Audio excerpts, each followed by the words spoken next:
Hello everyone, welcome to Amrita's monthly current affairs series, and we're starting with the June month. Sorry, this is a June month first session of economy, right? Let us start. So the first thing is Payment Infrastructure Development Fund. So the RBI has recently announced the creation of this 500 crore Payment Infrastructure Development Fund, right?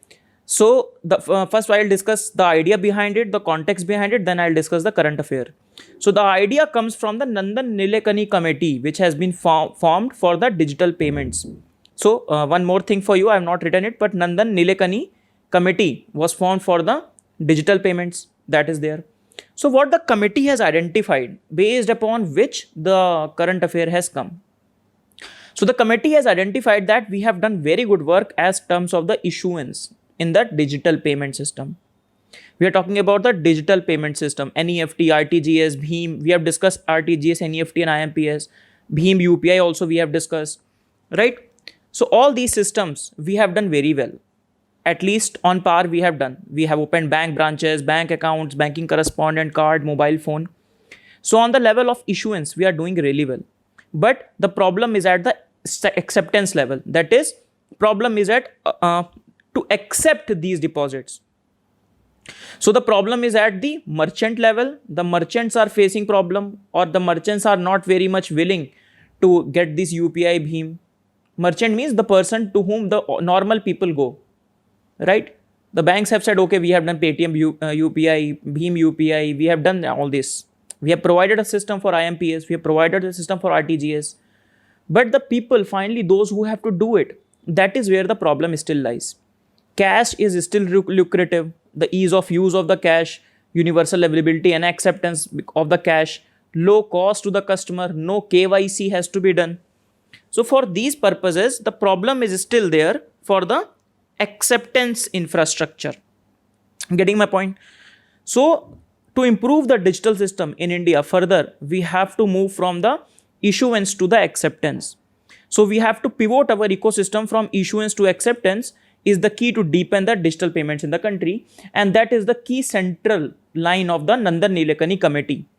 Based upon that idea, the RBI earlier we have discussed the Acceptance Development Fund, but now it has come in a more concrete form, that is Payment Infrastructure Development Fund.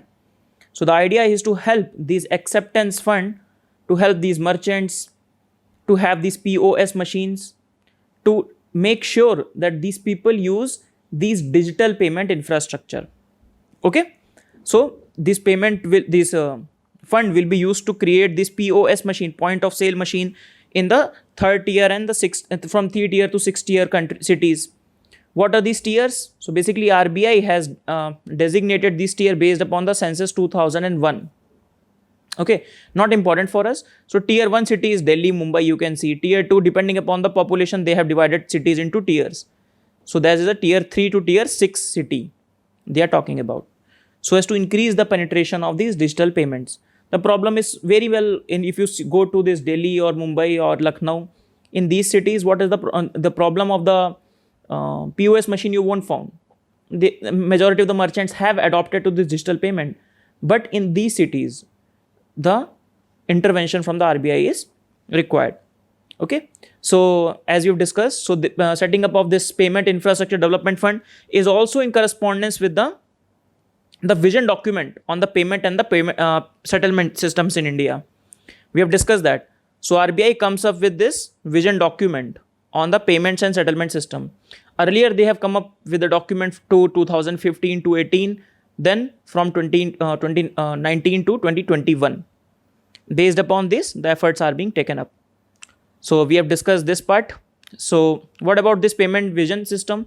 Payment 2021. So this is the empowering the exceptional e-payment experience. So they focus on 4 C's. So increasing the competition, reducing the cost, improving convenience to the customers, and finally increasing the confidence of the people by improving this fraud, these phishings, reducing all these things. So improving our systems to fight against these frauds and all these things, so that people have more confidence on this payment system.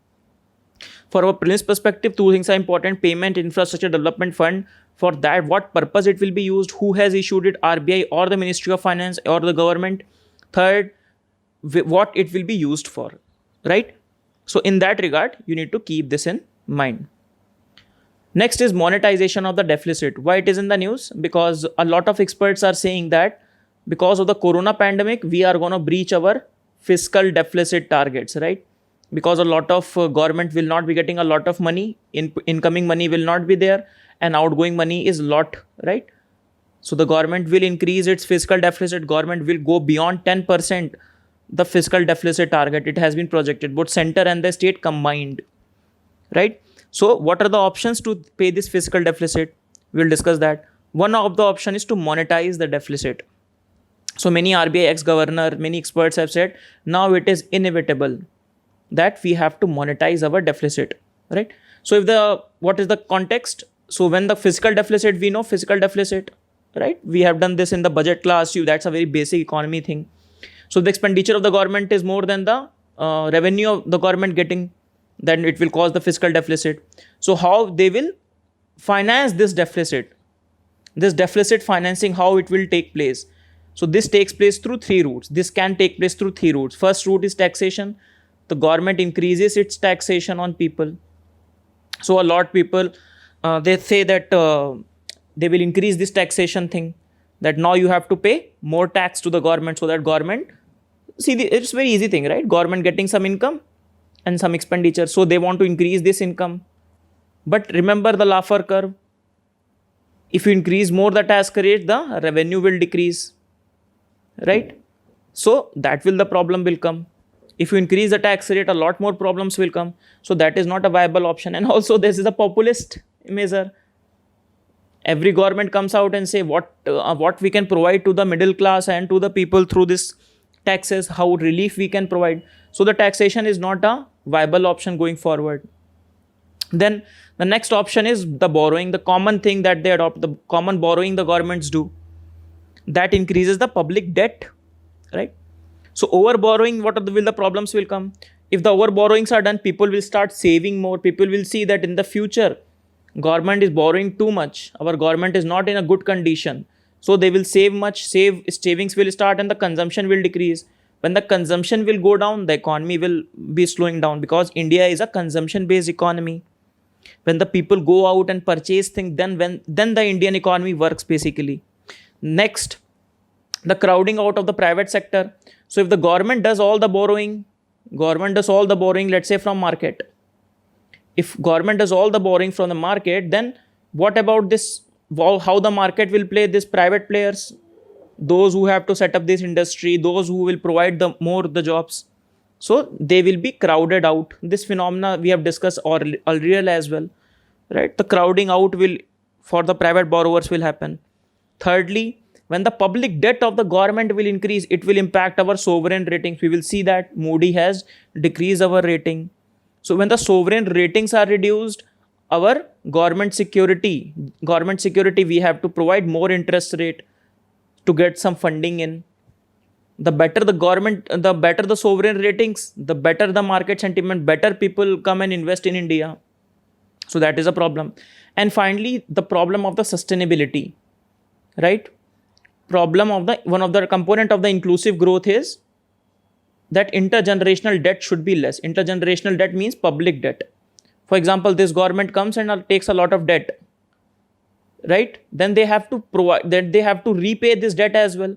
But the repayment is done by the next government, or in terms of, we can say, to be done by the next generation. So it will create already a lot of debt on the next generation. We have discussed that interest payments are nothing but this. So this is also one of the options. But the government, first option is taxation, not possible. Borrowing government does, but a lot of borrowing will create all these problems. So again, borrowing is not an option. The third option is print more money and monetize the deficit. That is also a possible option. But that option is also somewhat not safe. So for example, if we see the history of a timeline of monetization of deficit, right? So till 1997, this was happening actually. The government used to do all this, because at that time there was little concept of fiscal responsibility, that the government has to be sovereign, the government has to spend very carefully, and all these things were not there, right?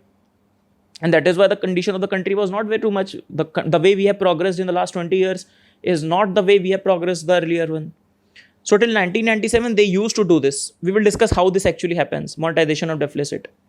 So how basically monetization of deficit takes place? Let us understand that. So government issues government security and RBI buys these government security.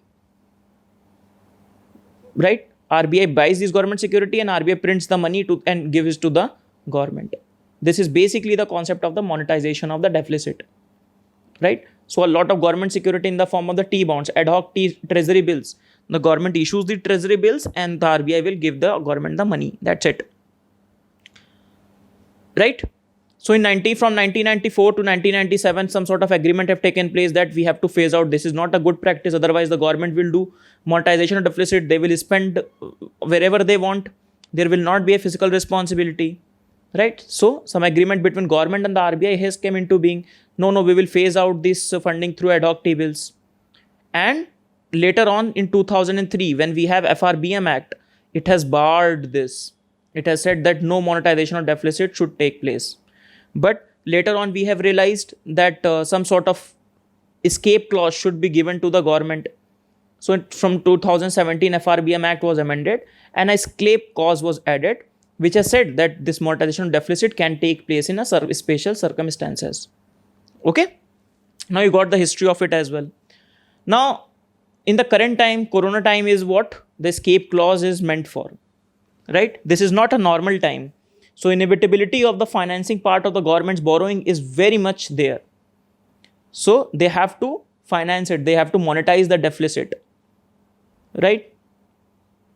So a lot of experts have given their opinion on it. Now, what are the pros and cons? First of all, let us see the mechanism through which it happens. So one is direct monetization. RBI prints new money and purchases the government bonds. Very easy. So RBI prints new money, gives to the government and government just issues their government bonds. Then indirect monetization also takes place. So government issues government bond in the primary market and RBI purchases them from the secondary market. Not very important. Mainly this happens through this route. So primary and secondary market, you must be knowing it from your finance lessons. Right? So what are the favors and what are the concerns? Actually, this can come in the prelims in the terms of the analytical part. What are the pros and cons of the monetization of deficit? Now you imagine what will be the cons of it. What will be the concerns? Now you are increasing the money supply. Right? You are increasing the money supply, but the demand, the products are in the constant.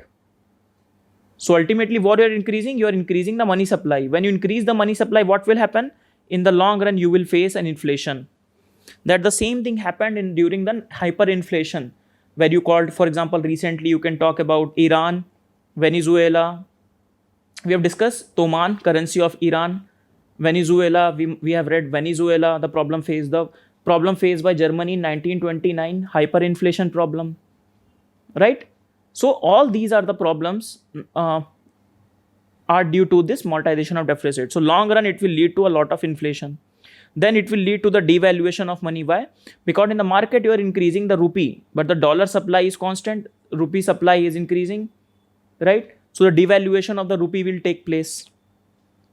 Right? Then it also goes to show when you have this option, the physical slippage or physical irresponsibility will come into being.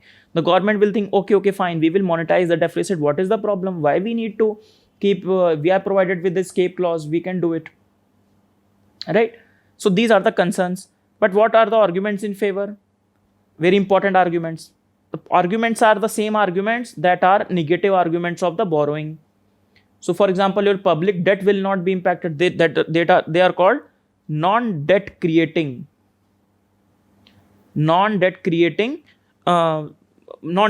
borrowings, you can say. You have issued the government security. You have taken the money from the RBI. Right? But the debt on the government is not increased.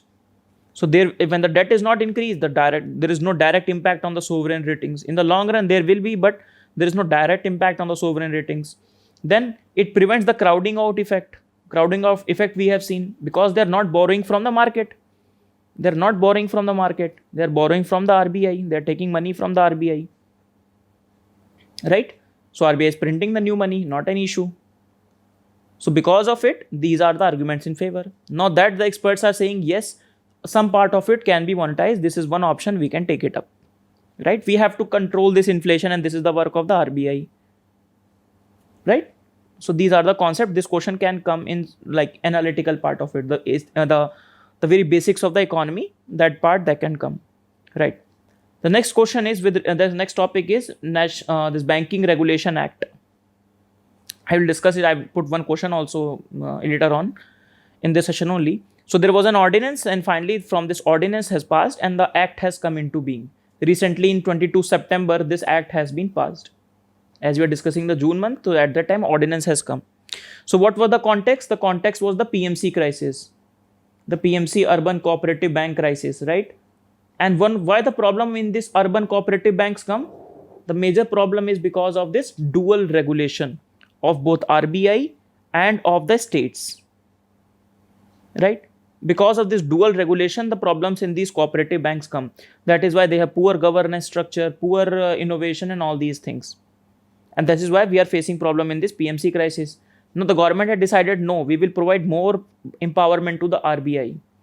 The Nirmala Sitharaman speech, if you have read, so TMC MP was arguing that you are working against the federalism, because as we have seen, the urban cooperative banks are also regulated by the state governments, right? State government or state registrar. But this TMC MP has said you are impacting this federalism. Nirmala Sitharaman has said and that we are not saying that the states will not regulate, their regulatory power will remain, but we are empowering more RBI to take more drastic steps, more preventive steps, so that these crises don't take place, right? So this is what this ordinance and the finally act is all about. So it aims to bring all the UCBs and the multi-state cooperative banks under the direct supervision of the RBI, right? So RBI will be getting more power for reconstruction, amalgamation of the banking company without imposing the moratorium. Earlier, the RBI has power, but they don't have the lot of power. But now a lot of power has been given to the RBI. If the question will come, question will be on the cooperative banks rather than on this ordinance. One line can be from this ordinance, the RBI has been given more power. So ordinance has enabled the RBI to supersede the board of the UCB registered under the state law after the consultation with the concerned state government. So the RBI will get more power, that's it. Right, the consultation will be there with the state government, but RBI will get the final say. Remember, these amendments do not apply to the state cooperative banks. We will discuss in July month. There is one one current affair with respect to the PACS, that is Primary Agricultural Cooperative Societies, that are rural cooperative banks. On this ordinance will not work. So the ordinance work only and only on the urban cooperative banks. We have discussed urban cooperative banks actually when we are discussing this PMC crisis, right? Okay. So for this, this ordinance has come into being, right? Okay. Next is the Turant custom. So Turant means hurry. So customs. So this is an initiative by this flagship program of the Central Board of the Indirect Tax and the Customs, right? So the idea is to provide this paperless, contactless assessment of the customs. There will be located outside the port of import. So faceless, customless, paperless and contactless customs. So improve the governance and all these things. Remember, Turant Customs is an initiative of the Central Board of the Indirect Taxes and Customs. Next, we have discussed that PK Mohanty Committee. PK Mohanty Committee has come into being, right? RBI has constituted an internal working group to review the guidelines of the ownership, the corporate structure of this private bank. So by the RBI Executive Director PK Mohanty. So remember that PK Mohanty Committee. We have done one question on it, so not an issue. Next question is International Comparison Program. So basically International Comparison Program is for what? You must have read about PPP, Purchasing Power Parity. We have discussed one question also because UPSC I think previously in 2019 also asked the question on what is PPP, Purchasing Power Parity, right? So ICP, that is International Comparison Program, is a worldwide data collection initiative by the World Bank under the Union Statistical Commission. They come up with this data to compare this economy based on the PPP. Okay, we'll discuss PPP. So India has participated in this international comparison programs in 1970s. In India, what is the authority? if these are the work of the statistics, so which is the authority will be there? MOSPI, Ministry of Statistics and Program Implementation. India is was a co-chair, not important. Some of the facts we need to remember. So India is the third largest economy if you calculate this in terms of the PPP.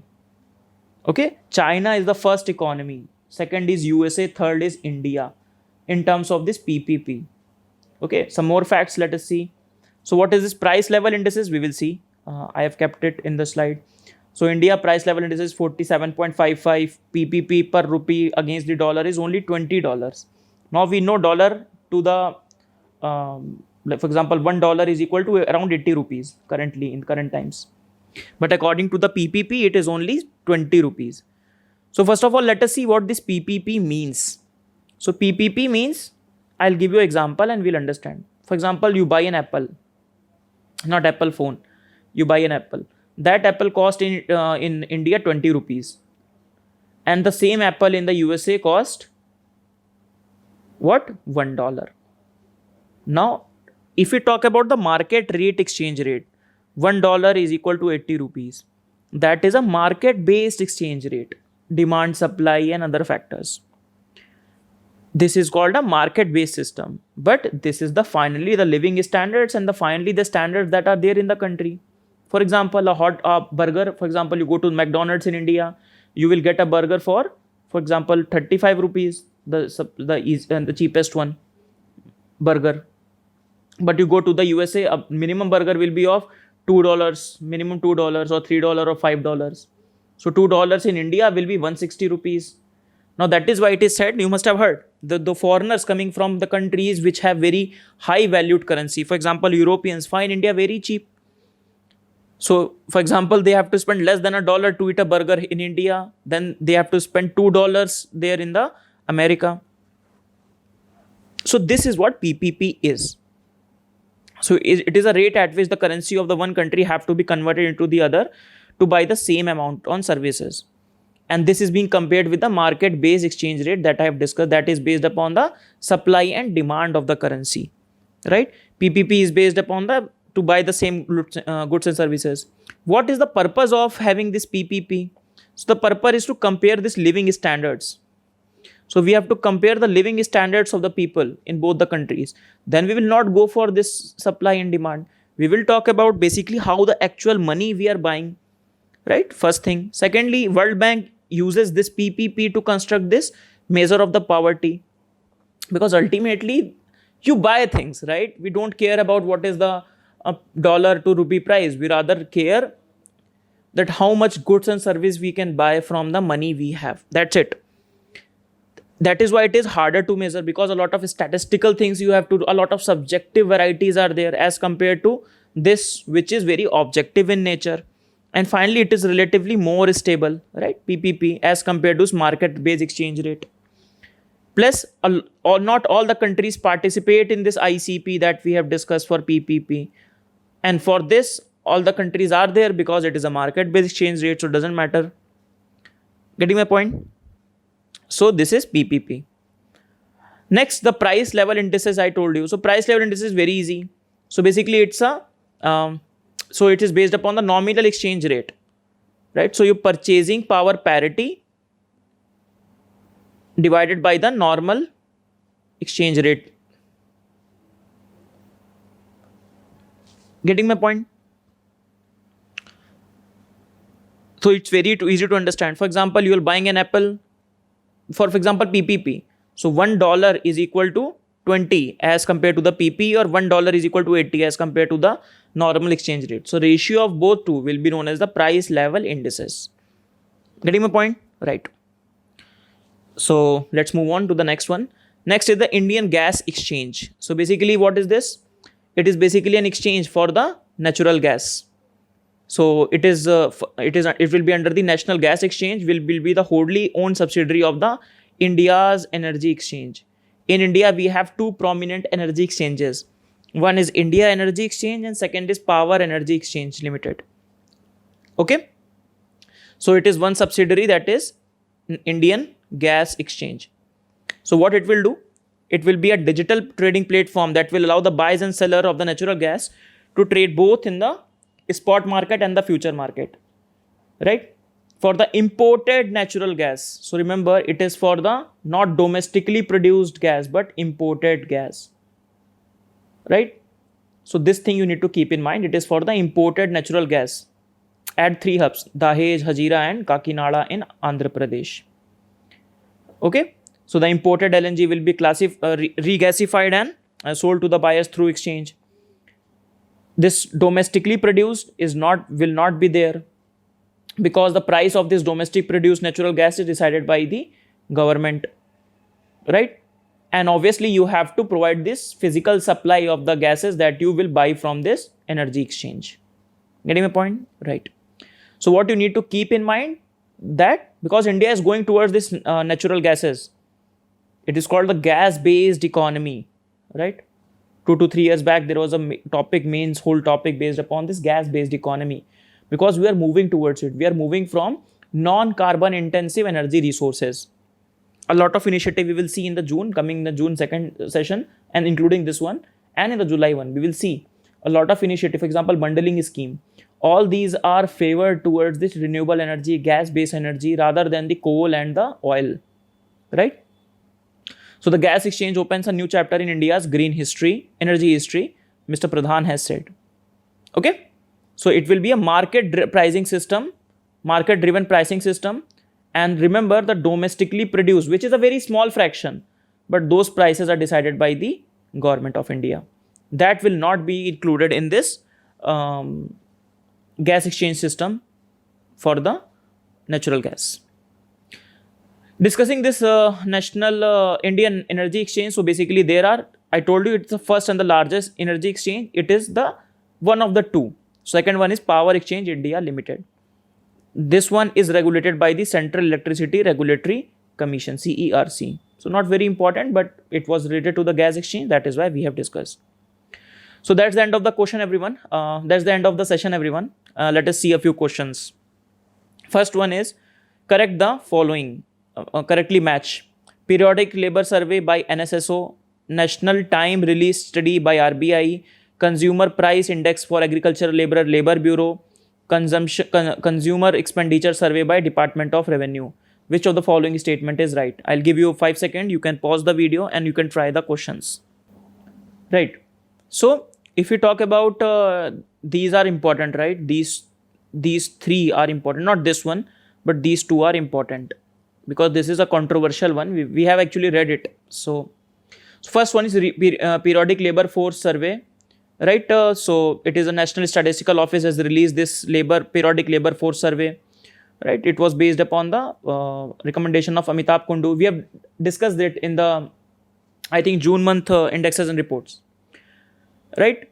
So we have seen the rates and what are the changes have been done. So it is the NSSO. Secondly, the time release study is being conducted by Department of Revenue under Ministry of Finance, and it is based upon the World Customs Organization time release study. So it is basically the same idea that I have discussed. Basically, what measures get improved based upon that idea. So basically, to enable the faster movement of the cargo across the border, so improving the ease of doing business and all these things. Then we have Consumption Expenditure Survey. So it's basically happens every 5 years. Okay.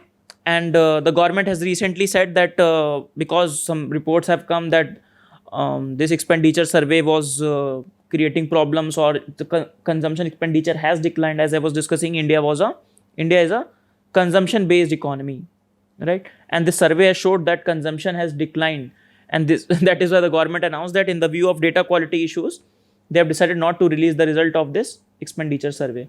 So remember, this one will not come. This will not come because that's a controversial one. Then the final one, very basic one. So some inflation indices, that is CPI and Consumer Price Index and Wholesale Price Index. So Consumer Price Index, 2 are done by the CSO and some are done by the Labor Bureau. Done by the CSO are rural, urban and all India, right? But the base year you need to prepare, and who releases this you need to know. Very basic and very easy questions. So the base year is 2012 for rural CPI, urban CPI, and all India CPI. All India CPI, based upon which our monetary policy is based. From 2 to 6, we have to maintain our, it is a mandate given to the Monetary Policy Committee by the central government to maintain our inflation between 2 to 6. Then the Labor Bureau releases of the CPI industrial worker, CPI rural laborer, and agricultural laborer, and the base year 2001, and this base year is currently recently revised. We have discussed that. So 2019 and 20. Then for WPI, economic advisor to the Department of Department of Promotion, Internal Planning and Internal Trade, Industry and Internal Trade. Base year is 2011, right? So that is that. So what are the right options? Only 1 and 3. That is NSSO, and this is Labor Bureau. Okay, this is not Department of Revenue. This is NSO, and this is Ministry of Finance, Department of Revenue. Okay, so option is B, 1 and 3. Next question is, consider the following statement regarding the urban cooperative banks. First, unlike the commercial banks, their deposits are not covered by the Deposit Insurance and Credit Guarantee Corporation of India. Like commercial banks, they are regulated by the RBI. Which of the following statements are right? Try to answer this question. So let us wait for 5 seconds and then, like recently we have taught, right? So second option is obviously wrong. They are not regulated only by RBI plus state, and that is the main problem. Then unlike the commercial bank, their deposits are not covered by the DI CGC. No, their deposits are covered. We have discussed that actually when we were reading this urban cooperative banks. So if the UCB fails, the deposits are covered by this Deposit Insurance and Credit Guarantee Corporation up to the sum of 1 lakh per depositor. It is same as the commercial bank, first thing. Secondly, as we have discussed, they are under the dual regulation by the RBI and the registrar of the cooperative society under the state government. And this was the act I was talking about actually. So in September 22, it is being passed. Then we have discussed that what does amendment means in practice and what are the powers being given to the RBI. So the answer is neither 1, neither 2. This statement is wrong, this statement is wrong. Let us go to the third question. That is, consider the following statements regarding the credit rating agencies in India. The SEBI is empowered to regulate CRAs operating in India. All credit rating agencies need to be registered with SEBI in order to operate in India. Okay, both the statements are relatively similar. CRISIL is example of the CRA in India. Which of the following statements are correct? Very quickly. So, very easy question. All the 3 statements are right because yes, SEBI regulates it. You have to register with SEBI to become a credit rating agency. We have discussed this credit rating agency. This is the sovereign rating kind of thing, right? That based upon that idea, based upon your financial position, your resilience, they provide you a grading that decides your position, that decides your interest rate. How risky you are. If someone wants to invest in your company, how risky you are, right? So if you are risky, you will provide a good interest rate so that I invest in you. If you're not that risky, you are very strong, then you will provide the less interest rate. And obviously this CRISIL, CARE, Indian Rating, these are example of the credit rating agencies. So all the statements are right. Let us see the next question. One question I have kept of static of ancient history or art and culture. So as to just, because a lot of questions of economy are difficult to find the current affairs related. Right, and that's also good. Some revision will also takes place. So consider which of the following observation were made by the Fayan in his account of the Gupta administration. First, people enjoy a large degree of personal freedom and there is no state interference in the individual's life. Second, there was an extensive spy system to reduce the corruption and theft which were widely prevalent. Third, punishments for disobedience were severe and capital punishment were very common. Which of the following statements are right? Travelers are very, very important for prelims, right? If you have little time left, you can prepare travelers because mainly one question you can expect on travelers, directly or indirectly. So let us see. So Fayan, basically you need to just remember his time period. So 337 to 422 AD. So obviously he was in the times of the Gupta administration. So he said that it was mild and benevolent, freedom was too much. So there was relatively no restrictions, limited restrictions on the people movement. A lot of personal freedom was there, less interference of the state in the individual's life. And when all these things happen, when the prosperity is there, right? You can extrapolate from here to there that punishments were also, if the freedom they are providing, then you can imagine just like a modern democratic state. Imagine just to cram. So punishment not very severe. Fines, impositions were there common, small fines, no punishment, big severe punishment. And obviously the crimes were also very negligible because the people were very prosperous. If we talk about the administration, it was liberal than the Mauryas, because in the Mauryas we find some spy system and all these things that was not there in the Gupta system. So that is the Fayance perspective. Administration was very efficient. The paths were very safe. So that means safety was there, because he alone traveled. He traveled safely. One thing you need to keep in mind: his name of his record, a record of the Buddhist kingdom, right? He described his journey in this travelogue, a record of the Buddhist kingdom. So that one thing you need to keep in mind. The question can be asked in this way, or they can give you a paragraph. Okay, he has said this. Name the traveler. So 1, 2, 3, 4. Right? Traveler name they can give. So this type of question can also be there. So the answer is, let us see the options. People enjoyed a large degree of freedom. Yes. There were extensive spy system. Answer is no. Punishment for disobedience were severe and the capital punishment common. Answer is no. So option 1 is correct only. Okay. So fourth question is like this. Let us see the last question and we'll wrap up this session. Okay, this question is big. Explanation is big actually. So let us see, which of the following curves depict the relationship between the tax rates and the amount of the tax collected by the government. Okay, the tax rates and the tax collected. So which is, actually I have told the answer of this. So answer is the Laffer curve, right? I've told you, right? This curve. So let us see curve one by one. Actually I've kept all the 4 curves. So first is the Laffer curve. It shows the relationship between the tax rate and the tax revenue. So in the initial, if the tax rate is less, yes, the revenue will be less, but it goes to a certain extent. After that, what happens? When you increase so much tax rate, when the tax rate, for example, 70% tax rate is there. Let us assume you are earning 10,000 rupees and the government says 70% will be taxed. What you will do? You will not report your income. You will say, no, I'm earning 10,000, we are earning only 1,000 rupees. So the government, which was supposed to get more revenue because the tax rate has increased, but now you're reporting less. So all this black money will increase. People will report less. And the people, if they are doing work, they will shift from India to other place, or shift from that country which is highly taxed to the countries which are not taxed. That is why you must have read about Cayman Islands, right? Cayman Islands and these many islands where the Panama, where the tax, they are called tax havens because there is relatively no tax, and that is why many countries like to shift to that place because of the less tax system, right? Next, the curve is Philip curve. Philip curve talks about the inflation rate and unemployment rate. It says that in a healthy economy, there should be a very minimum inflation should always be there. That is why in our monetary policy, the target is between 2 to 6, not 0, not minus 2 to plus 2. It is 0 to 2 to 6. That is why there should be minimum level of inflation. Why? When the inflation is there, when the inflation is there, the unemployment decreases. Getting my point? Unemployment decreases when the inflation increases. And that is why some sort of inflation should be there. Yes, obviously, inflation cannot be too much. That has other consequences.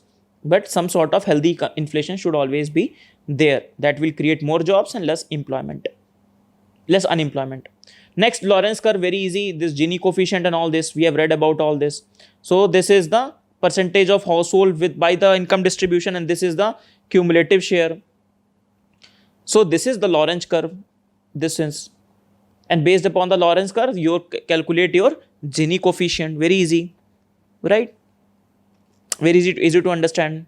So if the line of perfect equality will be this straight line. For example, the 20% people are owning the 20% of the income. The 50% of the people are owning the 50% income. The 90% are owning the 90% of the income. So it is an equality in the society is there, isn't it? Now, for example, the 1% of the household are owning the 90% of the income. So that curve will be not good. Okay, that will not be equality. Just like the Oxfam report says that highly unequal countries we are living in, the inequality has increased after 1990s. So in that regard, this becomes important. Last is the Kuznets curve. So Kuznets curve basically was, as earlier talked about this economy, talked about the market forces and in economic inequality. So it says that when the market forces are initially less, right? For example, you say income per capita. When the income per capita is less, inequality is less. But as income per capita increases, the inequality increases up to an extent. But after that, it decreases. That means if you adopt a market economy formula, then what will happen? Yes, earlier the inequality will increase up to this extent, but after that the inequality will decrease. But this model has almost failed. This model has almost failed. The model is similarly for environment exploitation as well. That is called environmental Kuznets curve. That is the same thing. That is income per capita and environmental exploitation. You can talk about, or pollution, you can say.